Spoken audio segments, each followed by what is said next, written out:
ಇವತ್ತು ನಮ್ಮೊಂದಿಗೆ ಇದ್ದಾರೆ ಯುವ ಗಾಯಕ ಹಾಗೂ ಸಂಗೀತ ನಿರ್ದೇಶಕ ಅಭಿಷೇಕ್ SN ಅವರು. ಇವರು ಈಗ ತಾನೇ ನೆರಳಾಗಿ ಅನ್ನೋ ಒಂದು ಆಲ್ಬಮ್ನ ರಿಲೀಸ್ ಮಾಡಿದ್ದಾರೆ. ಹಾಗೆ ಅದಕ್ಕೆ ಸಂಗೀತ ನಿರ್ದೇಶನವನ್ನ ಕೂಡ ಅವರೇ ಮಾಡಿದ್ದಾರೆ. ಹಾಗಾದ್ರೆ ಬನ್ನಿ ಅಭಿಷೇಕ್ ಅವ್ರನ್ನ ಮಾತಾಡ್ಸೋಣ. ನಮಸ್ಕಾರ ಅಭಿಷೇಕ್ ಅವರೇ, welcome to the show. Thank you so much. ನಿಮ್ಮ ಕಿರು ಪರಿಚಯವನ್ನ ನಮ್ಮ ಆಡಿಯನ್ಸ್ಗೆ ಮಾಡ್ಕೊಡಿ. ಶ್ಯೂರ್ಲಿ. ನಾನು basically software engineer. Cisco Systems ಕಂಪನಿಯಲ್ಲಿ 7 ವರ್ಷದಿಂದ ಕೆಲಸ ಮಾಡ್ತಾ ಇದ್ದೀನಿ. ಇದ್ರ ಜೊತೆಗೆ ಬರವಣಿಗೆಯಲ್ಲಿ ತುಂಬಾ ಇಂಟ್ರೆಸ್ಟ್ ಇದ್ದಿದ್ದರಿಂದ ಕೆಲವು ಸಿನಿಮಾಗಳಲ್ಲಿ ಸ್ಕ್ರಿಪ್ಟ್ ಅಸಿಸ್ಟೆಂಟ್ ಆಗಿ, ಡೈಲಾಗ್ ಅಸಿಸ್ಟೆಂಟ್ ಆಗಿ ಕೆಲಸ ಕೂಡ ಮಾಡಿದ್ದೀನಿ. ದಯಾಳ್ ಪದ್ಮನಾಭನ್ ಅವರ ಚಿತ್ರಗಳಲ್ಲಿ ಇಂಥ ಕೆಲಸಗಳನ್ನು ಮಾಡ್ಕೊಂಡು ಬಂದಿದ್ದೀನಿ. ಇದ್ರ ಜೊತೆಗೆ ಮ್ಯೂಸಿಕಲ್ಲಿ ತುಂಬ ಚಿಕ್ಕ ವಯಸ್ಸಿಂದ ತುಂಬ ಇಂಟ್ರೆಸ್ಟ್ ಇತ್ತು.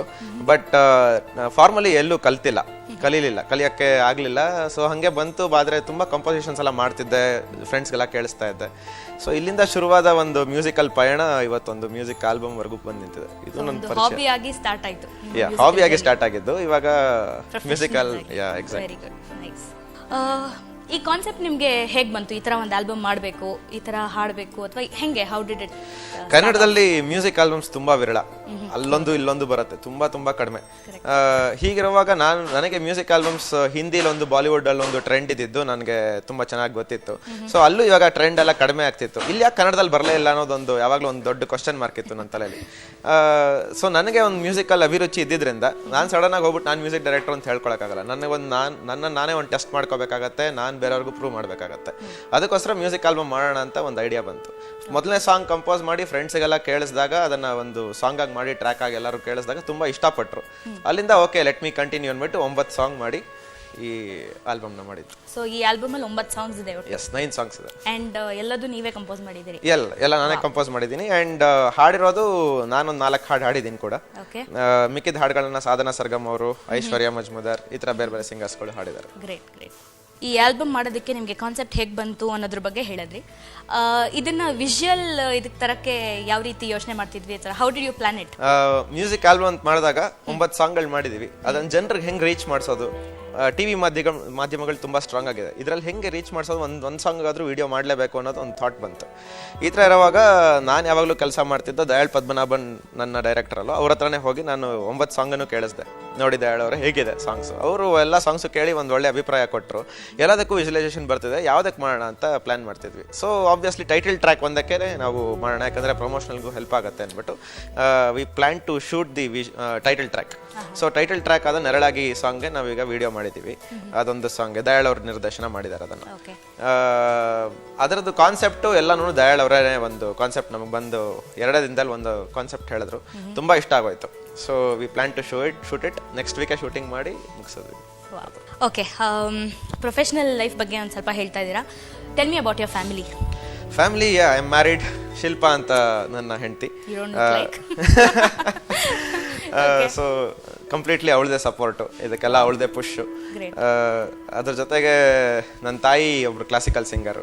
ಬಹುಶಃ ಅಲ್ಲಿಂದಾನೇ ಮ್ಯೂಸಿಕ್ ನನಗೆ ಇದಾಗ ಬಳುವಳಿಯಾಗಿ ಬಂತು ಅಂತ ಅನ್ಕೋತೀನಿ. ಅವ್ರ ಹೆಸರು ಸರಸ್ವತಿ ಮೂರ್ತಿ ಅಂತ. ಅಂಡ್ ತಂದೆ ಕೆನರಾ ಬ್ಯಾಂಕ್ ಅಲ್ಲಿ ಕೆಲಸ ಮಾಡ್ತಿದ್ರು. ಸೊ ಈ ತರ ಒಂದು ಸೆಟಪ್. ಚಿಕ್ಕವಾದಂತಹ ಚೊಕ್ಕವಾದಂತಹ. Nice, very nice. ಈ ಇಂಡಸ್ಟ್ರಿ ಬಗ್ಗೆ ನಿಮ್ಗೆ ಒಲವು ಶುರುವಾಗಿದ್ದು ಯಾವಾಗ? ಅಂಡ್ ಅದಕ್ಕೆ ನೀವು ಮಾಡ್ಕೊಂಡಂತಹ ತಯಾರಿಗಳೇನು, ಅದ್ರ ಬಗ್ಗೆ ಒಂದು ಸ್ವಲ್ಪ ಹೇಳ್ತೀರಾ? ಸಿನಿಮಾಗಳ ಬಗ್ಗೆ ನನ್ನ ಸೆಕೆಂಡ್ PUC ಇಂದನೂ ಸಿಕ್ಕಾಪಟ್ಟೆ ಹುಚ್ಚು. ಪ್ರತಿ ಫ್ರೈಡೆ ಬಂದ್ರೆ ಕ್ಲಾಸಲ್ಲಿ ಇರ್ತಿರ್ಲಿಲ್ಲ, ಕಾಲೇಜಲ್ಲಿ ಇರ್ತಿರ್ಲಿಲ್ಲ, ಥಿಯೇಟ್ರಲ್ಲೇ ಇರ್ತಿತ್ತು. ಎಲ್ಲರಿಗೂ ಫ್ರೆಂಡ್ಸ್ಗೂ ಗೊತ್ತಿರ್ತಿತ್ತು. ಆ ಥರ ಒಂದು ಆಟಿಟ್ಯೂಡ್ ಇದ್ದವ್ ನಾನು. ಇಂಜಿನಿಯರಿಂಗ್ ಮುಗಿದ್ಮೇಲೆ, ನಾನು ಇಂಜಿನಿಯರಿಂಗ್ ಮಾಡಿದ್ದೀನಿ, BE and MS ಎರಡು ಮಾಡಿದ್ದೀನಿ. ಸೊ ಇಂಜಿನಿಯರಿಂಗ್ ಮುಗಿದ್ಮೇಲೆ ಏನೋ ಸಿನಿಮಾ ರಿವ್ಯೂಸ್ ಬರೆಯೋಕ್ಕೆ ಶುರು ಮಾಡಿದೆ. ನಂದೇ ಆದ ಒಂದು ವೆಬ್ಸೈಟ್ ತೆಗೆದು ಸಿನಿಮಾ ರಿವ್ಯೂಸ್ ಬರೆಯೋಕ್ಕೆ ಶುರು ಮಾಡಿದೆ. ಅಲ್ಲಿಂದ ಬ್ಲಾಗಿಂಗ್ ಶುರುವಾಯಿತು, ನಂದೇ ಆರ್ಟಿಕಲ್ ಶುರುವಾಯಿತು. ಈ ಥರ ಒಂದು ಬರವಣಿಗೆ ಶುರುವಾದಾಗ ಕೆಲವು ಜನ ತುಂಬ ಅಪ್ರಿಷಿಯೇಟ್ ಮಾಡ್ತಿದ್ರು. ಅಲ್ಲಿಂದ ನನಗೇನೋ ಅನ್ನಿಸ್ತು, ಓಕೆ ನಾನು ಬರೀಬೋದು ಸಿನಿಮಾಗಳಿಗೆ ಅನ್ಸತ್ತೆ ಅಂತ ಅಂದ್ಬಿಟ್ಟು ದಯಾಳ್ ಅವ್ರನ್ನ ಕಾಂಟ್ಯಾಕ್ಟ್ ಮಾಡಿದೆ. ಅವರು ಆಪರ್ಚುನಿಟಿ ಕೊಟ್ಟರು. ಅಲ್ಲಿಂದ ಬರವಣಿಗೆ ಒಂದು ಇದು ಶುರುವಾಯಿತು. ಪ್ಯಾರಲಲ್ಲಿ ತಮಸ್ಸು ಅಂತ ಒಂದು ಚಿತ್ರ, ಶಿವರಾಜ್ ಕುಮಾರ್ ಅವ್ರದ್ದು, ಅದರಲ್ಲಿ ಒಂದು ಪಾತ್ರ ಕೊಟ್ಟರು ಅಗ್ನಿಶ್ರೀಧರ್ ಅವರು. ಸೊ ಅಲ್ಲಿಂದ ಆಕ್ಟಿಂಗ್ ಕೂಡ ಶುರುವಾಯಿತು. ಇನ್ನೊಂದು ಕಡೆ ಈಗ ಮ್ಯೂಸಿಕ್. 1 ರೂಪಾಯಿ 2 ಪ್ರೀತಿ ಅಂತ ಚಿತ್ರ ದಯಾಳ್ ಅವ್ರದ್ದು, ಅದ್ರಲ್ಲಿ ಲಿರಿಸಿಸ್ಟ್ ಕೂಡ ಅದೇ. ಅಲ್ಲಿಂದ ಹಾಡು ಬರೆಯೋ ಅಂತ ಒಂದು ಕಾನ್ಫಿಡೆನ್ಸ್ ಕೂಡ ಶುರುವಾಯ್ತು ಅಲ್ಲಿಂದ. ಅದಕ್ಕೆ ನನ್ನ ಆಲ್ಬಮ್ ಅಲ್ಲಿ ನಾನೇ 8 ಹಾಡು ಕೂಡ ಬರ್ದಿದ್ದೀನಿ. ಶಬಾಷ್. ದಯಾಳ್ ಸರ್ ಯಂಗ್ಸ್ಟರ್ಸ್ ತುಂಬಾ ಎಂಕರೇಜ್ ಮಾಡ್ತಾರೆ ಅಂತ ನಾನು ಕೇಳಿದ್ದೀನಿ. I met him once, I guess. So ಅವ್ರಿಗೆ ನಿಮ್ಗೆ ಯಾವ ರೀತಿ ಸಾಥ್ ಕೊಟ್ರು, ಯಾವ ತರ ಮಾರ್ಗದರ್ಶಕರಾಗಿದ್ರು ಅಂತ ಹೇಳಿ. ದಯಾಳ್ ಅವರು ನನ್ನ one of the very close friends, well wisher and guide ಕೂಡ. ಇವತ್ತು ಸಿನಿಮಾ ನನಗೆ ಟೆಕ್ನಿಕಾಲಿಟೀಸ್ ಗೊತ್ತು ಅಥವಾ ಏನೋ ಒಂದು ಗೊತ್ತು ಅಂದರೆ ಅವರೇ ನನಗೆ ಕಂಪ್ಲೀಟಾಗಿ ಹೇಳ್ಕೊಟ್ಟಿರೋದು. ನನಗೇನು ಗೊತ್ತಿಲ್ದಿದ್ದಾಗ ಕರೆದು ಒಂದು ಸ್ಕ್ರೀನ್ ಪ್ಲೇ ಬರೀ ಅಂತ ಸುಮ್ಮನೆ ಬಿಟ್ಟು ಬರೆದಾಗ ಇಲ್ಲ ಇದೆಲ್ಲ ಹಿಂಗೆ ಮಾಡಬೇಕು ಅಂತ ಚೇಂಜಸ್ ತೋರಿಸಿ ನನ್ನ ತಪ್ಪು ನನಗೆ ಎತ್ತಿ ಹಿಡಿದು ಈ ಥರ ಮಾಡಿದ್ರೆ ಹಿಂಗೆ ಲ್ಯಾಗ್ ಆಗುತ್ತೆ, ಈ ಥರ ಮಾಡಿದ್ರೆ ಹಿಂಗಾಗತ್ತೆ ಅಂತ ಕಂಪ್ಲೀಟಾಗಿ ಅರ್ಥ ಮಾಡಿಸಿದ್ದಂಥ ಒಬ್ಬರು ವ್ಯಕ್ತಿ. ಇವತ್ತು ಏನೋ ನಾನೇನು ಬರಿಬೇಕಾದ್ರೂ ಅವ್ರು ಹೇಳಿರೋ ಪಾಯಿಂಟ್ಸನ್ನು ನೆನಪಿಸ್ಕೊಂಡೇ ಬರೆಯೋದು. ಯಾವುದೂ ನಾನು ಓನಾಗಿ ಏನೋ ಬರಿತೀನಿ ಅಂತ ಅನ್ಸೋದೇ ಇಲ್ಲ ನನಗೆ. ಇವ್ರು ಆ ಥರ ಹೇಳಿದ್ರು ಅವತ್ತು, ಅದಕ್ಕೆ ಈ ಥರ ಬರೀಬೇಕು, ಈ ಥರ ಹೇಳಿದ್ರು ಅವತ್ತು, ಅದೇ ಥರ ಯೋಚನೆ ಮಾಡೋದು. ಅದಾದಮೇಲೆ ಲಿರಿಸಿಸ್ಟ್ ಆಗಿ ಕೂಡ ಅವರು ಯೋಗರಾಜ್ ಭಟ್ ಚಿತ್ರದಲ್ಲಿ ಒಂದು ಹಾಡು ಬಿಡೋಣ ಅಂತ ಪ್ಲಾನ್ ಮಾಡಿದ್ವಿ. ಅವಾಗಲೂ ಒಂದು ವರ್ಷನ್ ಬರೆದಿದ್ದೆ ನಾನು. ಅದು ನನ್ನ ಮೊದಲನೇ ಪ್ರಯತ್ನ. ಅಲ್ಲೂ ನನ್ನ ತಪ್ಪೆಲ್ಲ ಎತ್ತಿ ಹಿಡಿದು ತೋರಿಸಿದ್ರು, ನೋಡಿ ಈ ಥರ ಬರೆದ್ರೆ ತುಂಬ ಕಾಂಪ್ಲೆಕ್ಸ್ ಆಗುತ್ತೆ, ಇದು ಸ್ವಲ್ಪ ಇದು ಮಾಡ್ಬೇಕು, ಈ ಥರ ಮಾಡಬೇಕು ಅಂತ ಒಂದಷ್ಟು ನನಗೆ ಹೇಳ್ಕೊಟ್ರು. ಸಿನಿಮಾದಲ್ಲಿ ಸಂಗೀತ ಅಂದರೆ ಹಾಡುಗಳು ಹೇಗಿರಬೇಕು. ಅದಾದಮೇಲೆ 1 ರೂಪಾಯಿ 2 ಪ್ರೀತಿಯಲ್ಲಿ ಆ್ಯಕ್ಚುಲಿ 2 ಹಾಡು ಬರೆದೆ. ಅದು ಯೂಟ್ಯೂಬಲ್ಲೆಲ್ಲ ತುಂಬ ಇವಾಗ ಏನೋ ಫೇಮಸ್ ಆಗಿಬಿಡ್ತದು. ಸೊ ಅದೆಲ್ಲ ಕ್ರೆಡಿಟ್ ಅವ್ರಿಗೆ ಸಲ್ಲಬೇಕು. ಸೊ ಈ ಥರ ಸಪೋರ್ಟ್ ಮಾಡ್ಕೊಂಡು ಬಂದಿದ್ದಾರೆ. ನಾನು ಡೈಲಾಗ್ಸ್ ಬರೆಯೋವಾಗಲೂ ಅಷ್ಟೇ, ನಾನು ಮನೇಲಿ ಕೂತ್ಕೊಂಡು ಒಂದು ವರ್ಷನ್ ಬರೀತಿದ್ದೆ. ನೆಕ್ಸ್ಟ್ ಡೇ ಬೆಳಗ್ಗೆ ಬಂದ್ಬಿಟ್ಟು ಅವ್ರಿಗೆ ರೀಡಿಂಗ್ ಕೊಡೋದು. ಅವ್ರ ತಲೆಯಲ್ಲಿ ಆಲ್ರೆಡಿ ಇರುತ್ತೆ ಡೈಲಾಗ್ಸ್, ಹಿಂಗೆ ಬರೀಬೇಕು, ಏನೇನು ಬರೀಬೇಕು ಅಂತ. ನಾನು ಹೇಳಿದ ತಕ್ಷಣ ಅವರು ನೋಡು ಈ ಪಾಯಿಂಟ್ ಮಿಸ್ ಮಾಡಿದ್ಯಾ, ಈ ಪಾಯಿಂಟ್ ಮಿಸ್ ಮಾಡಿದ್ಯಾ, ಇಲ್ಲಿ ಹಿಂಗೆ ಬರ್ಬೇಕು, ಇಲ್ಲಿ ಹಿಂಗೆ ಬರಬೇಕು. ಅದು ಹೇಳೋವಾಗ ನಮಗೆ ಗೊತ್ತಾಗುತ್ತೆ, ಓಕೆ ಈ ಥರ ಬರೀಬೇಕಿತ್ತಲ್ವಾ, ಹೌದು ಅಂತ. ನೆಕ್ಸ್ಟ್ ಟೈಮ್ ಅದನ್ನು ಇಂಪ್ಲಿಮೆಂಟ್ ಮಾಡ್ತೀವಿ. ಸೊ ಈ ಥರ ಕಲಿಯುವಂಥ ಒಂದು ಪ್ರೊಸೆಸ್ಸು ಸುಮಾರು ಒಂದು 3 ವರ್ಷದಿಂದ ಅವ್ರ ಜೊತೆ ಕೆಲಸ ಮಾಡ್ತಿರೋದ್ರಿಂದ ಇದೊಂದು ಎಕ್ಸ್ಪೀರಿಯನ್ಸ್ ಬಂದಿದೆ. ತುಂಬ ಸಖತ್ತಾಗಿದೆ. ಎಷ್ಟೊಂದು ಜನಕ್ಕೆ ಬೇಕು ಅಂದ್ರೆ ಇಂಥ ಮಾರ್ಗದರ್ಶನ ಸಿಗಲ್ಲ ಅಲ್ವಾ, ಅಂಥದ್ರಲ್ಲಿ ಅದು ಬ್ಯಾಕ್ ಗ್ರೌಂಡೇ ಇಲ್ದಾನೆ ಒಬ್ಬ ಸಾಫ್ಟ್ವೇರ್ ಇಂಜಿನಿಯರ್ ಆಗಿ ನಮ್ಗೆ ಅಷ್ಟು ಸಪೋರ್ಟ್ ಮಾಡ್ತಿದ್ದಾರೆ ಅಂದ್ರೆ ನಮ್ಗೆ ಅದೇ ತುಂಬಾ ಹೆಮ್ಮೆ ವಿಷಯ, ಖುಷಿ ವಿಷಯ. Very nice. ನೆರಳಾಗಿ ಆಲ್ಬಮ್ ಬಗ್ಗೆ ಇನ್ನು ಸ್ವಲ್ಪ ಡೀಟೇಲ್ ಆಗಿ ಹೇಳಿ ನಮಗೆ. ಯಾವ್ಯಾವ ಥರದ ಹಾಡುಗಳಿದೆ ಇದರಲ್ಲಿ, ಆ್ಯಂಡ್ ಇದರಲ್ಲಿರೋ ಸ್ಪೆಷಾಲಿಟಿ ಏನು, ಅದ್ರ ಬಗ್ಗೆ ಒಂದು ಸ್ವಲ್ಪ ಹೇಳಿ ನಮಗೆ. ನೆರಳಾಗಿ ಕನ್ನಡ ಮ್ಯೂಸಿಕ್ ಆಲ್ಬಮ್ಸ್ ಬರದೇ ಇರೋವಂಥ ಕಾಲದಲ್ಲಿ ಕನ್ನಡದಲ್ಲಿ ಒಂದು ಮ್ಯೂಸಿಕ್ ಆಲ್ಬಮ್ ಬಂದಿದೆ. ಜನರೆಲ್ಲರೂ ಕೇಳಿ ತುಂಬ ಖುಷಿ ಪಡ್ತಾ ಇದ್ದಾರೆ. ಅದು ತುಂಬ ಸಂತೋಷದ ವಿಷಯ ನನಗೆ. 9 ಹಾಡುಗಳಿದೆ, ಅದೇ ಒಂದು ಸ್ಪೆಷಾಲಿಟಿ. ಎಲ್ಲ ಮ್ಯೂಸಿಕ್ ಆಲ್ಬಮ್ಸಲ್ಲಿ ಏನು ಮಾಡ್ತಾರೆ ಅಂದರೆ ರಾಕ್ ಆಲ್ಬಮ್ ಅಥವಾ ಪಾಪ್ ಆಲ್ಬಮ್ ಈ ಥರ ಒಂದೇನೋ ಮಾಡ್ತಾರೆ. ನಂದ್ರಲ್ಲಿ ಯಾವುದೂ ಫಾರ್ಮ್ಯಾಟ್ ಇಲ್ಲ. ಮಲ್ಟಿ ಜಾನರ್ ಆಲ್ಬಮ್ ಅಂತ ಕರಿತೀನಿ ನಾನು. ಯಾಕಂದರೆ I have A classical song in it, I have A semi classical song, I have a pop song, jazz, ಮತ್ತು ಕಂಟ್ರಿ ಮ್ಯೂಸಿಕ್ ಅಂತ ಏನು ಹೇಳ್ತಾರೆ ಅದು, ಮತ್ತು ಒಂದು ನಮ್ಮ ಫೋಕ್ ತಮಟೆ ಯೂಸ್ ಮಾಡಿಕೊಂಡು ಒಂದು ಕಾಮಿಡಿ ಸಾಂಗು, ಒಂದು ರಾಕ್ ಸಾಂಗ್ ಇದೆ. ಈ ಥರ ಎಲ್ಲ ಥರ ಸಾಂಗ್ಗಳನ್ನು ಮಿಕ್ಸ್ ಮಾಡಿರುವಂಥ ಒಂದು ಆಲ್ಬಮ್. ಸೊ ಯಾವುದೇ ಥರ ಟೇಸ್ಟ್ ಇಷ್ಟ ಆಗುವಂಥ ಒಬ್ಬರು ತಗೊಂಡ್ರು ಈ ಸಿಡಿನ, ಅಟ್ಲೀಸ್ಟ್ ಒಂದು 4 ಸಾಂಗ್ ಅವ್ರ ಟೇಸ್ಟಿಗೆ ತಕ್ಕಂಗೆ ತುಂಬ ಇಷ್ಟ ಆಗುವಂಥ ಸಾಂಗ್ಸ್ಗಳು ಸಿಗತ್ತೆ. ಆ ಥರ ಒಂದು ಕಾನ್ಫಿಡೆನ್ಸಲ್ಲಿ ಮಾಡಿರೋಂಥ ಆಲ್ಬಮ್. 9 ಸಾಂಗ್ ಇದೆ. ಒಂದು ಕ್ಲಾಸಿಕಲ್ ಸಾಂಗ್ನ ಸಾಧನಾ ಸರ್ಗಮ್ ಅವ್ರು ಹಾಡಿದ್ರು. ಇನ್ನೊಂದು ಚರಣ್ ರಾಜ್ ಅಂತ ಒಬ್ರು ಫಸ್ಟ್ ಟೈಮ್ ಸಿಂಗರ್, ಅವ್ರೊಂದು ಸೆಮಿ ಕ್ಲಾಸಿಕಲ್ ಸಾಂಗ್ ಹಾಡಿದ್ದಾರೆ. ಈ ಥರ ಬೇರೆ ಸಿಂಗರ್ಸ್, ಹೊಸ ಸಿಂಗರ್ಸ್ನ ನಾನು ಇದು ಮಾಡಿದ್ದೀನಿ. ಇವಾಗ ಶಶಾಂಕ್ ಶೇಷ್ಗಿರಿ ಅಂತ ಒಬ್ರು ಸಿಂಗರ್, ಅವರು ಒಂದು 3-4 ಚಿತ್ರಗಳಲ್ಲಿ ಹಾಡಿದ್ದಾರೆ. ಐಶ್ವರ್ಯ ಮಜ್ಮುದಾರ್ ಅಂತ ಅವರೊಂದು 3-4 ಕನ್ನಡ ಚಿತ್ರಗಳಲ್ಲಿ ಹಾಡಿದ್ದಾರೆ. ಅವ್ರು ಬೇಸಿಕಲಿ ಗುಜರಾತಿ. ಅವರಿಗೆ ಕನ್ನಡ ಹೇಳ್ಕೊಟ್ಟು ಮಾಡಿಸಿದಂಥ ಸಾಂಗು. ಸೊ ಈ ಥರ ಯಾವ್ಯಾವ ಸಿಂಗರ್ ಯಾವ್ದು ಕರೆಕ್ಟಾಗಿ ಸೂಟ್ ಆಗ್ತಾರೋ ಅವರನ್ನು ಕರೆಸಿ ಟ್ರೈ ಮಾಡಿದ್ದೀವಿ ಸಾಂಗ್ಸ್ನ. ಬರವಣಿಗೆ ಲಿರಿಕ್ಸ್ ಬಗ್ಗೆ ಬಂದಾಗ ಆ್ಯಕ್ಚುಲಿ 8 ಸಾಂಗ್ ನಾನು ಬರೆದಿದ್ದು. ಇನ್ನೊಂದು ಸಾಂಗು ರಮ್ಯಾ ಶ್ರೀಧರ್ ಅಂತ, ಅಗ್ನಿ ಶ್ರೀಧರ್ ಅವರ ಮಗಳವಳು, ಅವಳು ಒಂದು ಸಾಂಗ್ ಬರೆದ್ಲು. ಸೊ ಈ ಥರ 8 ಸಾಂಗ್ ನಾನು ಬರೆದಾಗ ಹೇಗಿತ್ತಂದರೆ, ನಾನು ಮೊದಲನೇ ಸಾಂಗ್ ಬರೆದಿದ್ದು ನೆರಳಾಗಿ, ಟೈಟಲ್ ಟ್ರ್ಯಾಕ್ ಇದೆಯಲ್ಲ ಅದನ್ನೇ ಬರೆದಿದ್ದು. ಅದು ಸುಮಾರು 1 ವರ್ಷದ ಹಿಂದೆ ಬರೆದಿತ್ತು. ನೆರಳಾಗಿ ಇರುವೆ ಬದಿಯಲ್ಲಿ ಗಡುವನ್ನು ಮೀರಿಸಿ ಬಾರೆ ಪ್ರೇಯಸಿ ಅಂತ ಸಾಂಗ್.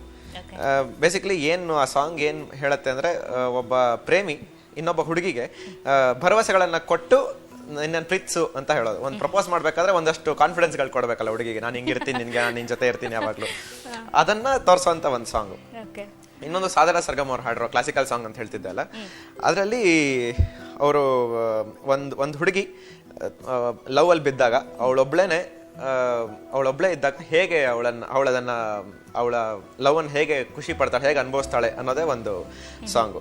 ರಾಕ್ ಸಾಂಗ್ ಅಂತ ಬಂದಾಗ ತುಂಬಾ ಕೋಪ, ಡಿಸಪಾಯಿಂಟ್ಮೆಂಟ್, ಎಲ್ರಿಗೂ ಒಂದು ಎಕ್ಸ್ ಲವ್ ಅಂತಿರತ್ತೆ ಅಥವಾ ಏನೋ ಒಂದಿರತ್ತೆ, ಕೋಪ ಪಾಸ್ಟ್ ಅಂತಿರತ್ತೆ, ಕೋಪ ಮಾಡ್ಕೊಳಕ್ ಒಂದು ಕಾರಣ ಅಂತಾನೂ ಇರುತ್ತೆ.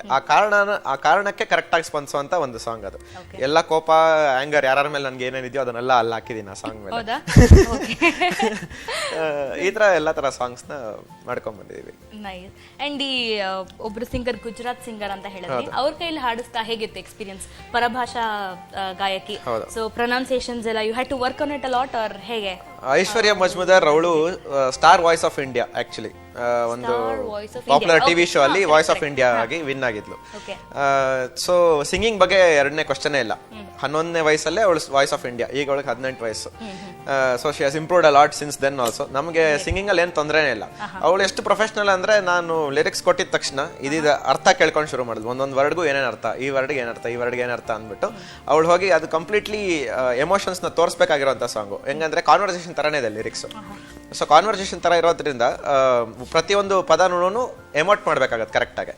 ಅವಳು ಪ್ರತಿಯೊಂದು ಪದಕ್ಕೂ ಅಲ್ಲೇ ಅವಳು ಸ್ಟುಡಿಯೋ ಒಳಗೆ ನಿಂತ್ಕೊಂಡು ಇದಕ್ಕಿಂತಾನೆ ಅರ್ಥ, ಹಿಂಗೆ ಹೇಳ ಅಂತ ಕೇಳ್ತಿದ್ಲು. ಅದು ನಂಗೆ ತುಂಬಾ ಖುಷಿ ಆಯ್ತು. ಸಿಕ್ಕಾಪಟ್ಟೆ ಇನ್ವಾಲ್ವ್ಮೆಂಟ್ ಇತ್ತು, ಅದರಿಂದ ತುಂಬಾ ಚೆನ್ನಾಗಿ ಕೇಳಿ ಬರುತ್ತೆ ಸಾಂಗ್. ಅನ್ಸೋದೇ ಇಲ್ಲ ಬೇರೆ ಯಾರೋ ಹಾಡಿದ್ದಾರೆ ಅಂತ, ನಮ್ಮವರೇ ಯಾರೋ ಹಾಡಿರ್ಬೇಕು ಅಂತಾನೆ ಅನ್ಸುತ್ತೆ.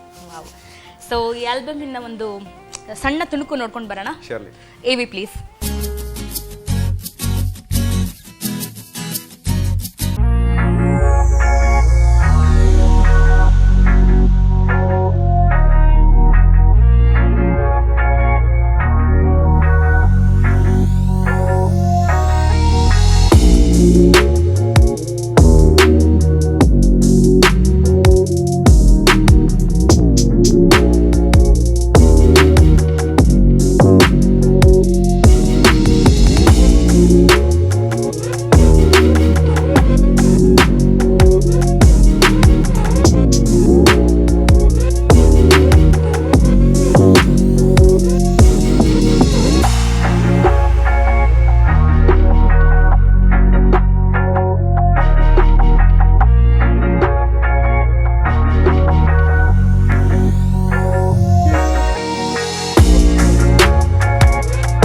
Wow Abhishek, very nice, very nice. Thank you. Video ಏನ್ ನೋಡ್ತೀರೋ ಅದೆಲ್ಲ ದಯಾಳ್ ಕ್ರೆಡಿಟ್, ದಯಾಳ್ಗೆ ಕ್ರೆಡಿಟ್. ಮ್ಯೂಸಿಕ್ ಕಂಪೋಸಿಷನ್, ಸಿಂಗಿಂಗ್ ನಂದಷ್ಟೇ. ಯಂಗ್ಸ್ಟರ್ಸ್ ಖಂಡಿತ ತುಂಬಾ ಇಷ್ಟ ಆಗುತ್ತೆ, ಅಂಡ್ ಎಲ್ಲ ಏಜ್ ಗ್ರೂಪ್ಗೂ ಇಷ್ಟ ಆಗೋ ತರ ಇದೆ making and all that. Thanks. Very nice. So musical ಜರ್ನಿನಲ್ಲಿ ಹೇಗೆ ಮುಂದುವರಿಬೇಕು ಅಂತ ಇದ್ದೀರಾ ನೀವು? ಮ್ಯೂಸಿಕಲ್ ಜರ್ನಿ ಆಕ್ಚುಲಿ ಒಂದು ತುಳು ಚಿತ್ರದ ಸಂಗೀತ ನಿರ್ದೇಶನ ಮಾಡ್ತೀನಿ ಆಕ್ಚುಲಿ. ಈಗ ಅದ್ರ ಹೆಸರು ನಿರಲ್. Ongoing project actually. ಈಗ ಒಂದು 2-3 ತಿಂಗಳಿಂದ ಶುರುವಾಗಿದೆ. ಇದು this is the first Tulu movie to be done entirely from Gulf countries ಅಂತ. ಅಲ್ಲಿರೋರೆಲ್ಲ ತುಳುನವ್ರು ಸೇರ್ಕೊಂಡು ಮಾಡ್ತಿರುವಂತ ಒಂದು ತುಳು ಚಿತ್ರ. ಇದ್ರ ಹೆಸರು ನಿರಲ್ ಅಂತ. ಇದಕ್ಕೆ ನನ್ನ ಸಂಗೀತ ನಿರ್ದೇಶನದ ಹೊಣೆ ನನ್ನ ಮೇಲಿದೆ. ಆಲ್ರೆಡಿ ಎಲ್ಲ ಸಾಂಗ್ಸು ಮುಗ್ದಿದೆ ಆಲ್ಮೋಸ್ಟ್. ಸೊ ಫೈನಲ್ ಸ್ಟೇಜಸ್ ಅಲ್ಲಿ ಇದೆ. ಇನ್ನೊಂದು 2 ತಿಂಗಳಲ್ಲಿ ಅದು ರಿಲೀಸ್ ಆಗುತ್ತೆ. ಅದಾದ್ಮೇಲೆ ನೋಡ್ಬೇಕು, ಹಿಂಗೆ ತುಂಬಾ ಪ್ಲಾನ್ಗಳಿದೆ. ಸಿಂಗಲ್ಸ್ ಮಾಡೋಣ ಅಂತಿದ್ದೀನಿ, ಕೆಲವು ಸಿಂಗಲ್ಸ್ ಮಾಡಿ ಯೂಟ್ಯೂಬ್ ಆ ಕಡೆಯಿಂದ ಪ್ರಮೋಷನ್ಸ್ ಮಾಡ್ಕೊಂಡು ಮಾಡೋಣ ಅಂತ. ಮ್ಯೂಸಿಕ್ ತುಂಬಾ ಅಭಿರುಚಿ ಇರೋದ್ರಿಂದ ಮಾಡ್ಕೊಂಡು ಹೋಗ್ತಾ ಇರ್ತೀನಿ continuously, non stop. So basically ನಿಮ್ಮ ಮನೇಲಿ ಮಾತಾಡೋದು ಕನ್ನಡನೇನಾ? ಹೌದು, Kannada. But you follow Kannada, Tulu and all? ಇಲ್ಲ, ನನಗೆ ತುಳು ಬರಲ್ಲ ಬೇಸಿಕ್ಲಿ. ಆದ್ರೆ ಸಂಗೀತಕ್ಕೆ ಲ್ಯಾಂಗ್ವೇಜ್ ಇಲ್ಲ ಅಲ್ವಾ. ಓಕೆ. ಸೊ ನೀವು ಹೇಳಿದ್ರಿ ನಿಮಗೆ ಸ್ಕ್ರಿಪ್ಟ್ ರೈಟಿಂಗ್ ಅಲ್ಲಿ ಆಸಕ್ತಿ ಇದೆ, ಮ್ಯೂಸಿಕಲ್ ಅಂತೂ ನೋಡ್ತಾ ಇದೀವಿ. ಸೊ ಪ್ರಯಾರಿಟಿ ಯಾವ್ದಕ್ಕೆ ಜಾಸ್ತಿ ಕೊಡಬೇಕು ಅಂತ ನಿಮ್ಗೆ ಇಷ್ಟ? When you have an option, ಇದಾ ಅಂದ್ರೆ ಯಾವ್ದಕ್ಕೆ ಜಾಸ್ತಿ? ಈ ಸಮಯದಲ್ಲಿ ಯಾವ್ದು ಅಂತ ಹೇಳ್ಬೋದು ಅಷ್ಟೇ. ಈ ಪರ್ಟಿಕ್ಯುಲರ್ ಟೈಮಲ್ಲಿ ಯಾವ್ದು ಅಂತ ಜನರಲ್ ಓವರ್ ವ್ಯೂ ತೋರಿಸ್ಬಿಟ್ಟು ಇದು ಯಾವ್ದು ನಿನ್ ಪ್ರಯಾರಿಟಿ ಅಂತ ಹೇಳಕ್ಕಾಗಲ್ಲ. ಯಾಕಂದ್ರೆ ನಾನು ಸಾಫ್ಟ್ವೇರ್ ಇಂಜಿನಿಯರಿಂಗ್ ಮಾಡ್ತೀನಿ, ಫೋಟೋಗ್ರಫಿ ಮಾಡ್ತೀನಿ, ಪ್ಯಾರಲಲ್ ಯಾವ್ದನ್ನು ಬಿಡಕ್ಕಾಗಲ್ಲ. ಆದ್ರೆ ಈ ಪಾಯಿಂಟ್ ಆಫ್ ಟೈಮ್ ಅಲ್ಲಿ I am focusing on music. Just go with the flow. ಹೌದು, ಯಾಕಂದ್ರೆ ಎಲ್ಲಾನು ಇಂಟ್ರೆಸ್ಟ್ ಇರೋದ್ರಿಂದ ಯಾರಿಗ್ ಗೊತ್ತು, ನಾಳೆ ನಾಡಿದ್ರಿಂದ ಒಂದು ಸ್ಕ್ರಿಪ್ಟ್ ಬರೆಯಕ್ಕೆ ಶುರು ಮಾಡ್ಬೋದು, ಮತ್ತೆ ಹೇಳಕ್ಕಾಗಲ್ಲ. ಇಂಡಸ್ಟ್ರಿ ತುಂಬಾ ದೊಡ್ಡದು, ಟ್ಯಾಲೆಂಟ್ ಇರೋರ್ಗೆ ಒಂಥರ ಎಲ್ಲಿದ್ರು ಒಂಥರ ಜೀವನ ನಡೆಸಬಹುದು. ನಿಜ, ಆಕ್ಚುಲಿ ನಿಜ. So very nice, all the very best. Thank you so much. Actually ಈ ನಿರಲ್ ಚಿತ್ರ ಹೇಳದ್ನಲ್ಲ, ನಿರಲ್ ಚಿತ್ರದಲ್ಲಿ 5 ಸಾಂಗ್ಸ್ ಇದೆ. ಕಾಂಪೋಸಿಷನ್ಸ್ ಎಷ್ಟು ಚೆನ್ನಾಗಿ ಮೂಡ್ ಬಂದಿದೆ ಅಂದ್ರೆ, ನಾನು ಹೋಗಿ ಡೈರೆಕ್ಟರ್ನ ಪರ್ಸನಲ್ ರಿಕ್ವೆಸ್ಟ್ ಮಾಡಿದೆ ಆಕ್ಚುಲಿ, ಇದನ್ನ ನಾನು ಇನ್ನೊಂದು ಕನ್ನಡ ಮ್ಯೂಸಿಕ್ ಆಲ್ಬಮ್ ಆಗಿ ಮಾಡ್ತೀನಿ, ಕನ್ನಡ ಲಿರಿಕ್ಸ್ ಬರೆದು ಕನ್ನಡ ಮ್ಯೂಸಿಕ್ ಆಗಿ ಮಾಡ್ತೀನಿ ಅಂತ. ಸೊ ಅವರು ಒಪ್ಕೊಂಡಿದ್ದಾರೆ. ಸೊ ಮೋಸ್ಟ್ ಪ್ರಾಬಬ್ಲಿ ನಿರಲ್ ಚಿತ್ರ ಬಿಡುಗಡೆ ಆಗ್ತಿದ್ದಂಗೆನೆ ಮತ್ತೊಂದು ಮ್ಯೂಸಿಕ್ ಆಲ್ಬಮ್ ಬರುತ್ತೆ. 5 ಸಾಂಗ್ಸ್ ಇಟ್ಕೊಂಡು ಒಂದು ಮ್ಯೂಸಿಕ್ ಆಲ್ಬಮ್ ಮಾಡೋಣ ಅಂತಿದ್ದೀನಿ. ಸೊ ಅದೊಂದು ಪ್ಲಾನ್ ಇದೆ. ಆಕ್ಚುಲಿ ನಮ್ಮ ನಿರಲ್ ಹೇಳ್ತಿದ್ನಲ್ಲ, completely done in Gulf countries ಅಂತ. ಸೊ ಅಲ್ಲಿರೋ ಸಿಂಗರ್ಸ್ ಕೂಡ ಅದೇ ತರ ಎಲ್ಲ ಹೊಸಬ್ರನ್ನ ಕರ್ಕೊಂಡ್ಬಂದು ಹಾಡ್ಸಿರೋದು. ಅಂದ್ರೆ ದುಬೈಲಿರುವಂತ ಸಿಂಗರ್ಸ್ ಇರ್ತಾರಲ್ಲ ನೋಡಿ, ತುಳು ಅವರು ಅಥವಾ ಕನ್ನಡದವರು, ಅಂತ ಫ್ರೆಶ್ ಟ್ಯಾಲೆಂಟ್ಗೆ ಆಪರ್ಚುನಿಟಿ ಕೊಟ್ಟು ದುಬೈಗೆ ಹೋಗಿ ರೆಕಾರ್ಡ್ ಮಾಡ್ಕೊಂಡ್ ಬಂದಿದ್ದು ವೋಕಲ್ಸ್ ಎಲ್ಲರೂ. But how did you hunt them? ಅದನ್ನ ಡೈರೆಕ್ಟರ್ ಕೆಲಸ ಮಾಡಿದ್ರು. ಒಂದು ಫಸ್ಟ್ ಲೆವೆಲ್ ಆಫ್ ಆಡಿಷನ್ಸ್ ಅವ್ರು ಮಾಡಿದ್ರು. ನಾವು ಒಂದು ಸೆಕೆಂಡ್ ಲೆವೆಲ್ ಆಫ್ ಆಡಿಷನ್ಸ್ ಮಾಡ್ಬಿಟ್ಟು ಅಲ್ಲೇ ಹೋಗಿ ರೆಕಾರ್ಡ್ ಮಾಡ್ಕೊಂಡ್ ಬಂದಿದ್ದು. ಆ ಥರ ಒಂದು ಎಕ್ಸ್ಟ್ರಾರ್ಡಿನರಿ ಎಕ್ಸ್ಪೀರಿಯನ್ಸ್ ಆ್ಯಕ್ಚುಲಿ. ವಾವ್, ಸಿಕ್ಕಾಪಟ್ಟೆ ಹಾರ್ಡ್ ವರ್ಕ್ ಮಾಡಿದ್ದೀರಾ ಏನು. So if you don't mind, ಅದು ರಿಲೀಸ್ ಆಗಿಲ್ಲ ಅಲ್ಲ ಇನ್ನೂ ರಿಲೀಸ್ ಆಗಿಲ್ಲ, ಬಟ್ ಹಾಡ್ಬೋದಾ ಒಂದೆರಡು? ಹಾಡ್ಬೋದು. ತುಳು ಲಿರಿಕ್ಸ್ ಸ್ವಲ್ಪ ಸ್ಪಷ್ಟತೆ ಇಲ್ಲದೆ ಇರ್ಬೋದು, ಯಾಕಂದ್ರೆ ನಂಗೆ ತುಳು ಬರಲ್ಲ. ತುಳು ಬರ್ತಿರೋರು ನೋಡಿದ್ರೆ ದಯವಿಟ್ಟು ಕ್ಷಮಿಸಿ ತಪ್ಪಿದ್ರೆ. ಸೇರೆನುಗ ಈ ಮನಸ್ಸು ತೆಲಿಪುನಗ ನರಳನಗ ನಿಶಿಗಾಳಿ ಬೀಚಿನಗ ನಾನಾ ನಾನಾ ಈ ತರ ಬರುತ್ತೆ. ಇದ್ರ ಅರ್ಥ ಕೇಳ್ಬೇಡಿ, ನನಗೆ ಗೊತ್ತಿಲ್ಲ. ಎಷ್ಟೊಂದು ಲಿರಿಕ್ಸ್ ಬರ್ತಾ ಇದಕ್ಕೆ ನಾನಾ ಅಂದ್ಬಿಟ್ಟೆ. ಖಂಡಿತ ಆಲ್ಬಮ್ ತಗೋತೀನಿ, ನೋಡ್ತೀನಿ. Definitely watch that. Thank you.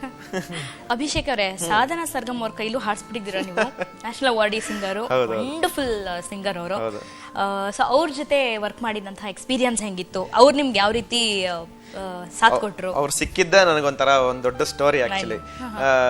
Rough mix ಮಾಡಿ ಮುಂಬೈಲಿ ಕೊಟ್ಟಾಗ, ಒಂದು ರಫ್ ಮಿಕ್ಸ್ ಮಾಡ್ಕೊಡಿ ಅಂತ ಟ್ರ್ಯಾಕ್ ನ ಕೊಟ್ಟಾಗ ಅಲ್ಲಿ ಅವ್ರು ಮಿಕ್ಸ್ ಮಾಡ್ತಿದ್ರಂತೆ. ಅದೇ ಸಮಯದಲ್ಲಿ ಅದೇ ಸ್ಟುಡಿಯೋಗೆ ಸಾಧನಾ ಸರ್ಗಮ್ ಅವ್ರು ಬೇರೆ ಯಾವ್ದೋ ಹಾಡು ಹೇಳಕ್ ಬಂದಿದ್ದಾರೆ. ಕೇಳಿಸ್ಕೊಂಡು ಕನ್ಸೋಲ್ ರೂಮ್ ಅಲ್ಲಿ ಕೂತು ಕೇಳಿಸ್ಕೊಂಡು ತುಂಬಾ ಚೆನ್ನಾಗಿದೆ, ಸೌತ್ ಕಾ ಸಾಂಗ್ ಹೇಗೆ ಅಂತ ಕೇಳಿದ್ದಾರೆ. ಹೌದೌದು ಅಂತ ಹೇಳಿರುವಾಗ ಅವ್ರು ಆಚೆ ಹೋಗಿದ್ದಾರೆ. ತಕ್ಷಣ ನನಗೆ ಫೋನ್ ಮಾಡಿದ್ರು ಇಂಜಿನಿಯರ್, ಇದು ಸಾಧನಾ ಸರ್ಗಮ್ ಅವ್ರ ನಂಬರು, ಈಗ ತಾನೇ ಅದೇ ಮೂಡಲ್ಲಿ ಇದ್ದಾರೆ, ಫೋನ್ ಮಾಡ್ಬಿಟ್ಟು ಅವ್ರ ಹತ್ರ ಹಾಡಿಸಿ ಟ್ರೈ ಮಾಡಿ ಒಂದ್ಸಲಿ ಮಾತಾಡಿ ಅಂತ. ತಕ್ಷಣ ಫೋನ್ ಮಾಡಿದೆ, ಒಂದು 10 ನಿಮಿಷ ಮಾತಾಡಿದ್ರು ಫೋನಲ್ಲಿ. ಮಾತಾಡಿ ಶೂರ್ಲಿ ನಾನು ಹಾಡೇ ಆಡ್ತೀನಿ, ಬಂದ್ಬಿಡಿ ಮುಂಬೈಗೆ ಅಂತ ತಕ್ಷಣ ಕೊಟ್ಟರು. ತಕ್ಷಣ ಫ್ಲೈಟ್ ಬುಕ್ ಮಾಡ್ಕೊಂಡು ಹೋಗಿ ಅವ್ರ ಹತ್ರ ಹಾಡಿಸಿದ್ದು. ಈ ನೆರಳಾಗಿ 9 ಸಾಂಗ್ ಅಲ್ಲಿ ಫಸ್ಟ್ ಸಾಂಗ್ ಅದೇ ಆಕ್ಚುಲಿ ವೋಕಲ್ ಮಿಕ್ಸ್ ಆಗಿದ್ದು. ಸೊ ಫಸ್ಟ್ ಟೈಮ್ ಡೈರೆಕ್ಟ್ ಮಾಡ್ತೀನಿ ವೋಕಲ್. ಅದು ಸಾಧನಾ ಸರ್ಗಮ್ ಅವ್ರನ್ನ. ಸಿಕ್ಕಾಪಟ್ಟೆ ಭಯ ಆಗಿತ್ತು, ಏನ್ ಹೇಳೋದು ಅಂತ ಗೊತ್ತಾಗ್ತಿರ್ಲಿಲ್ಲ. ಅವ್ರು ಬಂದ್ರು, ಅವ್ರಿಗೆ ಲಿರಿಕ್ಸ್ ಎಲ್ಲ ಎಕ್ಸ್ಪ್ಲೈನ್ ಮಾಡಿದೆ, ಹಾಡೊಂದ್ಸಲಿ ಕೇಳಿಸ್ದೆ. ಅವ್ರು ಹೋದ್ರು ಸ್ಟುಡಿಯೋಗೆ, ಕೂತ್ಕೊಂಡಿದ್ದೀನಿ. ನಾನು ಸುಮ್ಮನೆ ಕೂತ್ಕೊಂಡಿದ್ದೀನಿ. ಅವ್ರು ಹಾಡಕ್ಕೆ ಶುರು ಮಾಡಿದ್ರು, ಸುಮ್ಮನೆ ಕೂತ್ಕೊಂಡಿದ್ದೀನಿ. ಅವ್ರು ಹಾಡ್ತಾ ಇದ್ದಾರೆ. ಆಕ್ಚುಲಿ ನನಗೆ ಏನೋ ಸ್ಯಾಟಿಸ್ಫೈ ಆಗ್ತಿಲ್ಲ, ಯಾವುದೋ ಒಂದು ಪಾಯಿಂಟ್ ಸುಮ್ಮನೆ ಕೂತೀನಿ, ಹೆಂಗೆ ಹೇಳೋದು ಅಂತ ಗೊತ್ತಾಗ್ತಿಲ್ಲ. ಅವ್ರು ಸಡನ್ ಆಗಿ ಹೇಳಿದ್ರು, ಅಭಿಷೇಕ್ ನೀವು you should tell me because you are the music director, why are you silent, don't be ಇದು. ಅವಾಗ I just came out of it and ಒಂದು 3 hours ಆಕ್ಚುಲಿ ರೆಕಾರ್ಡಿಂಗ್ ಸೆಷನ್ ಅವ್ರ ಜೊತೆ 3 hours ಸ್ಪೆಂಡ್ ಮಾಡಿ ಆ ಸಾಂಗ್ನ ಬ್ಯೂಟಿಫುಲ್ ಆಗಿ ಮಾಡಿಸ್ಕೊಂಡಿದ್ದು. ಸೊ ಇಲ್ಲಿ ಬೇರೆ ಹಾಡುಗಳಿಗೂ ಏನಾದ್ರು ವಿಡಿಯೋ ಮಾಡೋ ಆಲೋಚನೆಯಲ್ಲಿ ಇದ್ದೀರಾ? ಸತ್ಯವಾಗ್ಲು ಆಕ್ಚುಲಿ ಒಂದು ಸಾಂಗ್ ವಿಡಿಯೋ ಮಾಡಿದೀವಲ್ವಾ, ಧ್ರುವ ತಾರೆ ಅಂತ ಒಂದು ಸಾಂಗ್ ಇದೆ, ಚರಣ್ ರಾಜ್ ಅವ್ರು ಹಾಡಿರೋದು. ಅದಕ್ಕೆ ನೆಕ್ಸ್ಟ್ ವಿಡಿಯೋ ಮಾಡ್ಬೇಕು ಅಂತಿದೀನಿ. ಅದಾದ್ಮೇಲೆ ಒಂದು ಡ್ಯೂಯೆಟ್ ಸಾಂಗ್ ಇದೆ, ಅದಕ್ಕೂ ಮಾಡ್ಬೇಕು ಅಂತಿದೀವಿ. ಈ ತರ ಎಲ್ಲದಕ್ಕೂ ವಿಡಿಯೋ ಮಾಡೋಣ ಅಂತ ನೋಡೋಣ ಹೇಗೆ ಮಾಡೋ ಪ್ಲಾನ್ಸ್ ಇದೆಯಾ ಅದರಲ್ಲಿ? ಒಂದು ವಿಡಿಯೋ ಆಕ್ಟ್ ಮಾಡೋ ಪ್ಲಾನ್ ಇದೆ, ಎಲ್ಲದರಲ್ಲೂ ಇಲ್ಲ. ಸೊ ಒಂದ್ ನೋಡ್ಕೊಂಡೆ ಹೆಂಗಿರುತ್ತೆ ಆಡಿಯನ್ಸ್ ರಿಯಾಕ್ಷನ್ ಅಂತ ಅನ್ಕೊಂಡು ಆಮೇಲೆ ಒಂದು ರಾಕ್ ಸಾಂಗ್ ಇದೆಯಲ್ಲ, ಅದರಲ್ಲಿ ನಾನೇ ಫೀಚರ್ ಮಾಡೋಣ ಅಂತಿದ್ದೀನಿ. ಸೊ ಯಾಕಂದ್ರೆ ನಾನೇ ಹಾಡಿರೋದು ಕೂಡ ಅದು. ಸೊ ಸ್ಟೇಜ್ ಸಾಂಗ್ ತರ ಪ್ಲಾನ್ ಮಾಡೋಣ ಅಂತ. ಅವಾಗ ನಾನೇ ಇರಲೇಬೇಕು ಆಬ್ವಿಯಸ್ಲಿ. ಸೊ ಅದಕ್ಕೋಸ್ಕರ ಮಾಡೋಣ. Okay, so all the musicians ಇದ್ರ ಜೊತೆ ಫುಲ್ ಬ್ಯಾಂಡ್ ಜೊತೆ ಎಲ್ಲ. ಹಾ, ಅಭಿಷೇಕ್ ಅವರೇ, ಸಾಕಷ್ಟು ಮಾಹಿತಿಗಳನ್ನ ಕೊಟ್ಟಿದ್ದೀರಾ ನೆರಳಾಗಿ ಆಲ್ಬಮ್ ಬಗ್ಗೆ. It looks really fresh. ಖಂಡಿತ ಎಲ್ಲರೂ ಇಂಥ ನವ ಪ್ರತಿಭೆಗಳಿಗೆ ಪ್ರೋತ್ಸಾಹ ಕೊಡಬೇಕು, ಹಾಗೆ ಚೆನ್ನಾಗಿ ಒಳ್ಳೆ ಹಿಟ್ ಆಗಲಿ ಅಂತ ಆಶಿಸ್ತೀನಿ. Thank you very much for making for this show. ನಿಮಗೂ ತುಂಬ ಥ್ಯಾಂಕ್ಸ್. ಆ್ಯಂಡ್ ಸಮಸ್ತ ಉದಯ ಟಿವಿ ವೀಕ್ಷಕರಿಗೆ ಹಾಗೂ ವಿಮ್ ಸ್ಟಾರ್ ಪಾಕ ನನಗೊಂದು ಆಪರ್ಚುನಿಟಿ ಕೊಟ್ಟಿದ್ದಕ್ಕೆ ಇಲ್ಲಿ ನಿಮ್ಮ ಜೊತೆ ಎಲ್ಲ ಮಾತಾಡೋಕ್ಕೆ ಧನ್ಯವಾದಗಳು. ಹಾಗೆ ನೆರಳಾಗಿ ಸಿಡಿನ ಮರಿದ ಪರ್ಚೇಸ್ ಮಾಡಿ, ಪೈರಸಿ ಮಾಡಬೇಡಿ. Thank you.